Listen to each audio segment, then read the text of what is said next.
La technique qu'on vient de voir dans le tuto précédent est une première approche, mais on peut faire mieux.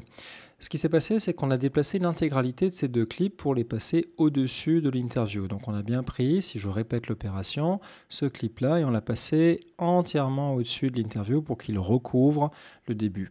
Sauf que on sait que le montage passe mieux si le son d'une interview qui est couverte commence à l'intérieur d'un clip. Si le son commence au changement d'un clip, ça choque un peu l'œil et l'oreille, c'est-à-dire qu'il y a deux événements simultanés qui nous distraient, donc il vaut mieux faire commencer l'interview au milieu d'un clip. Mais comment faire ça? Puisque je ne peux pas déplacer la moitié de ce clip-là, il faut d'abord réaliser une autre opération. Donc je vais revenir à la situation initiale en annulant les opérations que j'ai faites jusqu'à maintenant. Voilà, donc on est de nouveau dans un montage avec des clips, puis l'interview. Ce que je veux faire, c'est faire commencer l'interview à peu près ici.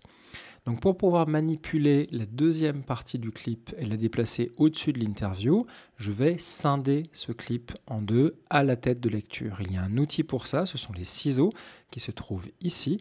Et regardez ce qui se passe lorsque j'appuie sur les ciseaux. Le clip a été divisé en deux, ça ne change rien pour l'instant à la lecture, regardez. Le montage est le même, sauf que graphiquement, ça va me permettre d'attraper cette deuxième moitié de clip et de la faire passer au-dessus de l'interview.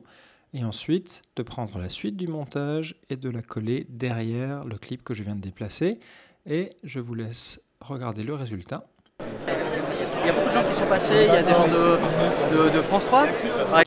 Notre interview a bien commencé au milieu d'un clip plutôt qu'au début, ce qui passe beaucoup mieux en termes de montage.